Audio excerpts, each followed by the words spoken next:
CEOs, executives, they reach a level of success in their own business and they forget about having a coach. They think they're at the pinnacle of their game, but we don't know what else is out there. Maybe you have become financially successful, but you gave up your health or your fitness, right? Or your relationships have suffered. I just loved that this was a holistic, well-rounded self-development, growth and healing process. Hey, what's up? I'm Steve Eckert, United States Marine entrepreneur and instructor of the project. Welcome to another episode of the MDK Project Show. This is a show for men in search of meaningful transformations in their family, fitness, finances, and faith so they could discover true fulfillment in their lives through suffering, sacrifice, hardship, and a little bit of pain so they can become even better husbands, fathers, entrepreneurs, leaders, and men. I have a graduate of a previous class of the project, Michael Bulloch. Thanks for joining us today. Thank you for having me. The show. Yes, sir. Just let us know who you are, where you're from, what do you do? Michael Bulloch, 49 years old, San Diego, California. Do a lot of things. I stay pretty busy investing, consulting in the corporate energy space, run a podcast and coaching business for men who want to level up in performance. I'm married.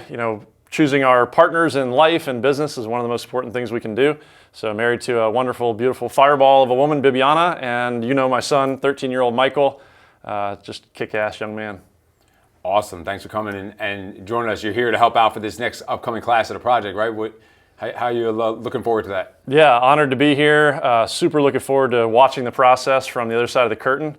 Took a week off work, right? I'm an entrepreneur, I'm a revenue generator, so I'm making the investment to be here because I believe so strongly in what you guys are doing, the experience I had, and what you're going to pour into these 30-something men that are here to experience this. Yeah, because this is a week of pretty much you being off the grid. Like we're on Monday, we're going all the way through till Friday. That's right. And you have to step away from your family, from your business, and all that stuff, your businesses, and that's a big. And you just graduated how long ago? About 6 months ago, April. Wow, it's been that long already. Holy crap! So. But just 6 months ago, now you took a week off then, obviously for that, you got to do it again. What makes you even want to or be able to take that time off away from your family and your life to come in and hang out with us? Yeah, I mean, it's always tough to leave the family, right? But it's a matter of what's important. And this is such a big need for so many men. I mean, I have so much respect for guys that figure out they need something like this younger in life, right? Like we've had graduates in their early 20s. I'm 49 now. I went through at 49, and just kind of speaking to my demographic, I think there are a lot of guys that are high performing, that are quote unquote successful, that have reached some level of, success, what we deem as success. But there's just this blind spot of kind of what that next level is, or what they need to get there. And I know from my experience here, they say success leaves footprints, right? The fact that you 5 instructors have just a combined decades of experience in those 4 F-bombs and ultimately fulfillment to pour into these students. That's why ultimately I came here, and that's why I believe so strongly in what you guys are going to do for these men that are stepping up next in class 11. Yeah. So what are some of the areas specifically that sounds like you're pretty successful, all these different businesses and companies and things you have going on, 49 years old, married, kids. Yeah. What was it that you were really looking for specifically to level up in, or you felt you were stuck in or needed some breakthroughs in? Yeah, it's a great question because I would certainly say things were great. I wasn't coming from a place of desperation. In hindsight, with the awareness of hindsight, there's so much to work on. And I think I may be a little bit unique in having come into the project from the Squire program. You're a fucking whack job. Whack job, for sure. Speaking of that, how fucking tall are you? Yeah, 6'5". Can I get like a phone book or something to sit on? This is like ridiculous. I'm like looking up at you to talk to you. This is just awkward. I'm gonna like sit on this table or something to talk to you. That sounds good. Yeah, my wife would agree. I'm a little whacked, a little weird like that. I came in through the Squire, right? My son and I made the investment to come train with you guys in the program for young men. And I think I've made a lot of choices over the years with my head. Right? I think a lot of guys do. We get stuck in our own head. And I've become a believer. You got to follow your heart and your gut, right? And I was there at the Squire, met you guys, saw what you were doing with the young men, and the old saying that when the student is ready, the teacher will appear. You guys offered up the project. I don't even think I looked at a video. I just said I'm in, right? And That's awesome. And in hindsight, just trust you guys, trust the process, trust what you're doing. And in hindsight, you're like, what the fuck did I get myself into? Why did I do that? I think there are a lot of guys who CEOs, executives, they reach a level of success in their own business and they forget about having a coach. They think they're at the pinnacle of their game, but we probably all had coaches at one point in life, and that blind spot I mentioned, you just don't know what else is out there. Maybe you have become financially successful, but you gave up your health or your fitness, right? Or your relationships have suffered. I just loved that this was a holistic, well-rounded self-development, growth and healing process. People look at it and think it's physical. I think it's a healing. Holistic. That is one of the ones I haven't heard about the project. Holistic, but no, it is. The physical part's the easy part. As hard as it is physically, some of the harder things you've done in your life physically, probably you've done a lot, but as hard as it is physically, that's the fucking easiest part of the project, right? It's the physical breakdown so you could have breakthroughs mentally, emotionally, socially, spiritually, financially. Like the physical is easy. 100%. It's the buy-in, right? It's the table stakes, the ante, and it's hard, right? Like let's not joke about it, but it's probably hard from the perspective that so many people have fallen out of shape, right? We got like 40% obesity in this country. So the fact that it is so hard is kind of troubling. More guys need to rip themselves off the couch and get to that place. But once you can get to that place, you say it all the time and you're honest about it. If you can pass that PFT 302 that's right there on YouTube, people can go look at, you can do the project physically if you can do that. And then it becomes your mental, emotional journey, right? Yeah, definitely. So once you joined, you got set up. How much time did you have in between by the time you got registered and the actual class you came into? Yeah, let's see. So Squire was January of 2021, and then we did April class, right? So I probably registered in February and had about 2 months to get ready. Okay, it's pretty quick turnaround. Quick. What was going on during those 2 months with your commitments and mentally, emotionally? Like, how did you prepare for that, and what kind of changes did you see in yourself already before you even showed up to the project? Yeah, absolutely. I mean, early 2021, we're coming out of quarantine or trying to. Lots of life changes still going on. Coming out. We're still not out of that damn thing, right? But yeah. Still wearing stupid stuff. It's 2 months of trying to get ready pretty quickly, make sure my head's dialed in, try to get there physically.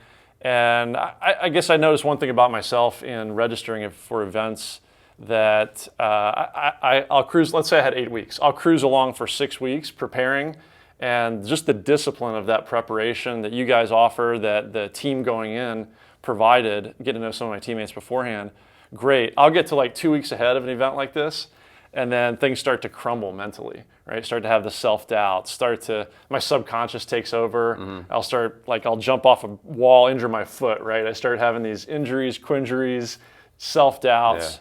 And that's kind of that's the turning point. That's where you got to figure out, like, am I in? I signed up. Now am I going to show up, right? Am I going to follow through on this commitment that I knew was important to me? I think every single man that signs up goes through that at some point, right? It's not like you were before that weak or out of shape, but still mentally, no matter who you are, it's going to break through there a little bit, make you doubt yourself, and that's for all men. That's why we got guys who just don't show up sometimes. Fucking nuts, but they just won't even show up. They're just at the hotel room and they're like, fuck that, I'm out of here, this is too scary. I'm happy with a life of mediocrity and being average and doing just enough to get by, but that's awesome. Good stuff right there. Since you've graduated, well, let's actually go back into the project itself. What was the moment during the project where you were just like, maybe even thinking like, what am I doing here? And considering like, I'm just gonna fucking go home, whatever. I don't even care, I'm just gonna leave. I'm gonna quit. Not that you were going to do it or whatever, but what was that moment that kind of even made you question it? Yeah, no, I think everybody goes through that beforehand, right? So it's not unique. Everybody needs to realize that others are in the same boat. And during the project, right? I think if everyone's honest, they experienced at least some moment of self-doubt, unless you're just an absolute savage, right? What were some of those moments for you, like actually in the project? Yeah, I mean, for me, like as long as we were moving, I was good, right? If we had a task to do, we had a challenge to do, one more step, one more whatever. It was when things kind of dialed back and they were a little more quiet, and again, kind of get back in your own head. I got a good life. I'm damn near 50.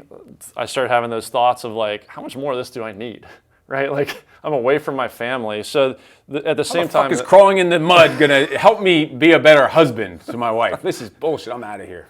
Exactly. At the same time that my family is a huge part of my why. At that moment, it kind of flipped and it became almost a weakness, right? Like, how much longer do I need to be here? I need to get home to my family, right? And you mentioned mediocrity. I think there are a lot of successful guys who go like, I'm not mediocre, right? I'm top 5% or 1% or whatever it is, but they don't realize they've plateaued, right? And what's mediocre? Mediocre is average. Well, they've just become average amongst this other peer group instead of continuing to push. So for me, I stuck around, right? I stuck out the 75 hours, amazing experience, and pushing through those hard moments. They were the breakthrough. They were the proof to myself that I'm not going to quit on myself. I'm not going to quit on my team. I'm not going to quit on my family. Awesome. So you graduated, you made it through, freaking kicked ass. During that, what were some of the, as you're reflecting back, what were some of the moments where you're like, I'm going to miss that. That was a fucking blast. If, other than just hanging out with me and hearing my lovely voice throughout the time, but other than that, what were some of your highlights? Highlights, takeaways. Yeah, definitely had some great experiences with you. I seem to remember, without giving away too much secret sauce, right? Some screaming and some not stuff happening. and that, amazing experiences with you. You've seen a picture of how I came out of it in terms of physically cut up a little bit more and scraped up than some. Yeah. Not too many people have seen that picture. It's a crazy. little ugly, but so I'm literally carrying scars, which are awesome because I can look at those and go like, that ties me. You want those kind of scars. Those are the kind of scars that that stick with you in a good way for the rest of your life. That's fucking awesome. 100%. I mean, there were funny moments, right? We had Schmidt, who I hope's on this show someday. That's savage, right? Like the video just came out recently of you bearing down on us the moment we check in, right? When you picked us up, going, hey, I heard someone in your class is going to make me laugh. Who's going to make me laugh, right? Well, Schmidt was so savage. I'm pretty sure I saw you turn around and laugh maybe a time or two. Never happened. Never going to happen. I was born without the facial musculature that's required for smiling. Schmidt was he was probably all the funniest moments, and then it's amazing. He actually sends me in the mail since you guys graduated. Before every class, he sends me a case of Bang energy drinks in the mail. Bang grenades. Yeah, Bang grenades before every class. He sends me a case. It's fucking awesome. Love that guy. And it's also amazing to me that some of the most beautiful moments come out of some of the crappiest moments, the shittiest moments of this thing.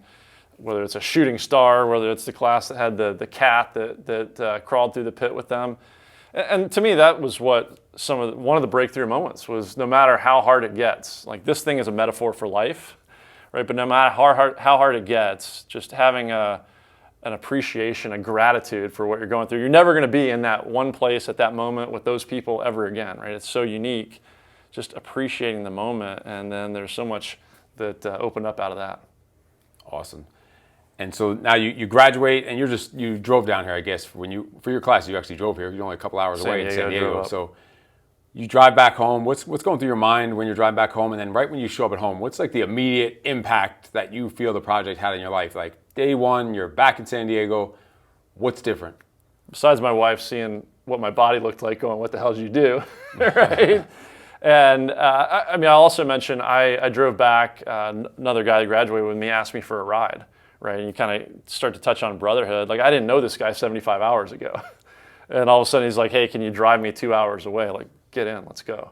Right, like whatever it takes. Yeah. So we rode home together. We got to kind of debrief, and then I got home to my family. And yeah, for me, as far as like it's only been 6 months, but right away I went back, and no matter how well things seem to be going, and I think I mentioned that here in hindsight, there's so much to work on. Mm-hmm. Whereas I would have said things are great. And they were, like there's so much that can be better. So right away I started tearing through my schedule. How can I get better with my time so that I really prioritize my family more and my son and my wife and our activities, put the right priorities first. I started tearing through really kind of how we're living our lives. Financially, we're great, but we can do even better, right? We're now kind of retooled things. We're gonna be debt free in a few months. And then that opens up this sovereignty to just be audacious with how we want to live in several other ways, business-wise, personally. Definitely carried forward on the physical side, keeping that routine going, and having these other brothers, some guys young, some experienced in other ways. Every time I feel like, either am I slipping a little bit, or I think I'm doing well, just to look around at somebody else in the community. They're all just crushing it, right? And it's like awesome. It's another piece of motivation to just turn it up a little bit more. Yeah. Speaking of brotherhood, how have you stayed connected now in these last 6 months to the MDK Brotherhood and the graduates? What's it been like for you? Yeah, I don't know how much you guys talk about on here, but we have the private Facebook group, right? So that spans all the graduating classes. My graduating class 8. A good number of us have stayed in touch. I talk to some of the particular guys every single week, 2 or 3 of them. And then just the opportunities that cross classes. Like you put together a 24-hour hike for charity a few weeks ago. I drove up. One of my guys from my class flew in, right, from out of state. That was awesome. Flew in, we hiked for 24 hours, and then we all head back home. And he and I were debriefing that one too. It was like right away we got to spend more time with you, with each other, who we already knew, but we met guys from class 10 who just graduated, formed new relationships. There's business stuff potentially coming out of it. And then we both went home going, that was almost like a reset. The project was such an amazing experience of something hard, and then you take that away. This was another like mini crucible that we could go re-energize with, if that makes sense. No, yeah, that's awesome. Like that's what it's all about, is constantly having that pressure put on you, right? Being pushed and pressured to not let you go back into that zone of comfort where you were before you signed up. And yeah, you came out for the hike, you freaking killed it. The peanut butter and jelly sandwiches and all, like that was fucking awesome. Like how'd you feel after the hike, other than that? Like what did that reset for you in your head, like mentally, emotionally with the hike? Yeah, I mean, we did a out and back hike, right, over and over and over again, day and night. And I don't know if you set it up this way on purpose, but we started at noon. So when the sun went down at 6, it's like, oh, it's nighttime. Like we're not getting closer. We're only a quarter of the way done. Just warming up. Right, and then the sun comes up, and we still got probably another quarter of the way to go. So it took me back to that place of chunking things down, right? You just got to go one more step, one more breath, one more evolution. The metaphor for life. So yeah, for me, it kind of reset what's next. I love having challenging events for myself and my son and my family on the calendar. So it just pumped me back up again for what else can we keep doing individually together, and looking forward to doing more with the Brotherhood. Yeah, and you need shit like that on your calendar. We try to set at least a monthly like challenge like that, a suffering challenge to always stay sharp. That, as crazy as it sounds, but it keeps you sharp. Like I come up with so many ideas, and I have my notebook with me that I'm writing down, walking in the middle of the night thinking of, because you get triggered, just like in the project, I'm sure you had some breakthroughs, some mental breakthroughs and some thoughts, and realizing where some weaknesses are in life or strengths that you have in life that you're not exploiting in certain areas. Like there's breakthroughs to that. You need to put stuff on your calendar on a regular basis that you're going to remember for a while. Like a year from now, you're going to remember the project. You're going to remember the 24-hour hike. 10 years from now, you're going to remember them both. You'll remember that stuff for the rest of your life. So think about what kind of situations and experiences can I create like that for my family on a regular basis. Like that's what it's about. How can I challenge myself on a regular basis? Because I'm guessing in your time you've been to different seminars and motivational events and workshops and stuff like that. Have you done much personal development in the past where you attended things? I've done a lot of events, both attending kind of classroom based and then more experiential, like this in a way.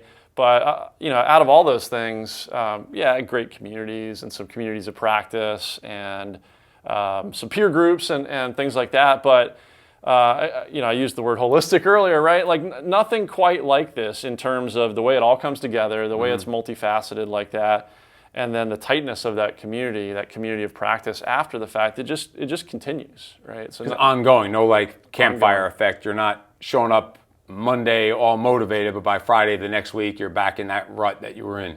This is a continuous on. This is 6 months from that you've been graduated. You're here again for another week. Right. We just spent that time on the hike recently. You're connecting constantly. Like this is an ongoing, lifelong thing. It sounds like. Yeah, 100%. I mean, you guys are great about staying active in the community, keeping us active. We check in weekly, and it is ongoing. So it's very unique, not only in the way that you're developing fitness, finance, faith, family, and then ultimately we're all headed towards wanting that fulfillment. But it's an ongoing process. So I think signing up for a hike, a year-end suckfest, those places where those insights come from when you're in those flow states, it's amazing. But if you were doing it all alone, and again, that's life, right? Like nobody can do it all alone. Being willing to have the humility to show up and offer help when somebody needs it, like the kid that showed up for the hike with 1 bottle of water. Dude, we're going to take care of you. Or I'm going to bring some peanut butter and jelly sandwiches, or ask for help. Hey, I got blisters all over the place. Anybody got some tape or some, right? And that's the team, right? And you guys have the team just ongoing. That's awesome. So now you're here on the other side. You're going to watch things going on for the next 4 days from a different perspective. What most are you looking forward to from now seeing things from the other side of the lines? Yeah, it's. I just am really looking forward to seeing how these individual men are going to show up. Other than spotting out, like, he's going to quit, other than that, that's always a fun game we play. Like, we spot those usually early on. You can see it in their eyes. Some men just aren't meant for that next level. But what are some of the specific things that you're like really looking forward to seeing from this side? Yeah, I mean, one just in particular from a personal perspective, and I'll tie this back to when I registered. I mean, one of the things I did for myself to deal with that, I mentioned coming up to the event, starting having those self-doubts. I took sort of a burn the boats approach of just telling everybody I could that I had made this commitment, right? So obviously my wife, my son knew I was going to do this craziness. There's a neighbor of mine who I've gotten to know that was 40 years in the SEAL teams. Like, what am I going to do? Tell this guy it was too hard and I came home and I quit? Yeah, imagine telling those people that you consciously went and rang a bell, walked in front of your peers and rang a bell 3 times to say that I quit, I want to go home. Right. I quit on my friends, I quit on my teammates, I quit on my family. No. And the other thing I did was I started telling my buddies, right? I signed up for this thing. You guys should sign up for this thing. And one of them has, and he's in this class coming up that starts tomorrow, right? So we'll be sure to give him some special treatment. I told him he's going to get some special love. Yeah. So, really looking forward to seeing how he develops through the process. Oh, so that's cool. So in this class coming up is a guy you referred in, and now you're here to see. Oh, that's kind of cool dynamic there. Yeah. Yeah, watch his growth process, and then just see them come together as a team. Let's hope he doesn't fucking quit, right? Right. We'll see what we can do about that.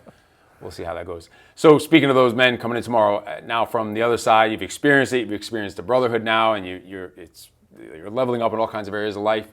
What are some points of advice or some tips or some life lessons, golden nuggets you would want to pass down to these men going through the class tomorrow? Yeah, maybe if I could share 2 things. So one, just for guys in general, I've had guys that I've met after the project, sort of my age group, go like, why would you even do something like that, right? Like, I don't want to be a Navy SEAL, which is just silly, right? Yeah. I think somebody asked Ray, has anybody gone to the project and gone to BUD/S? And he's like, this is silly, right? It's not even that, right? We're here to grow, we're here to heal, we're here to make a bunch of money and help the world, right? Savage servants, as you guys say. So for anybody who's thinking about this and they get pumped up maybe a little bit by the physical, but they're like, no, I'm not here for a boot camp. It's not about that, right? The physical is just the buy-in, and then there's the rest. So I would say that. And then for the guys showing up tomorrow or anybody else, and just life in general, we talked about showing up earlier. So sign up, number 1, which applies to everything in life. Just follow that gut, follow that heart, sign up. Number 2, show up, like we talked about. Like, follow through on your commitments. You did it for a reason. Get there and take care of it, right? Take care of business. And the third is, and I think we touched on it, is just approach everything with a place of gratitude. Appreciate the process. Appreciate your peers. Appreciate the instructors. Appreciate the whole experience.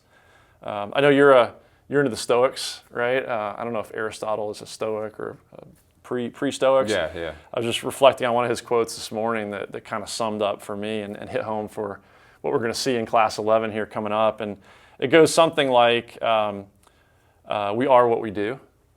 Excellence, therefore, is not an act, but a habit. So for all these guys, I think tomorrow starts a new habit, right? And hopefully that just continues ongoing. Some of them, it may be the habit of quitting on themselves, and some hopefully are going to create some new habits that are going to last a lifetime. So 100%. Yeah, that's awesome. Thanks for joining us again on the MDK Show. So again, this has been an episode of the MDK Project Show, and I want to tell you the project, again, is for men looking to level up in their family, fitness, finances, and faith. Just like Michael said, no matter where you are in life, you always need a coach, you always need a guide, you always need a mentor. You always need to be surrounded by a team that's going to support you. So you have those outlets of camaraderie and support, times when you need someone to talk to, someone you need to reach out to, but also where you can contribute to. So you can contribute back to the freaking universe. That's what the project is all about. This is an ongoing, lifelong brotherhood of just hungry, successful, motivated, kick-ass men just like Michael from all over the country, from all over the world now, from all different industries. So if you think you have what it takes to join the ranks of the MDK Brotherhood, just leave a comment down below or just contact me separately and we will set up an interview call to see if you have what it takes, and we will talk about it to see if you're a good fit for the program. Make sure you like, share, and comment below on this video. We will see you next time. You are fucking awesome. no excuses.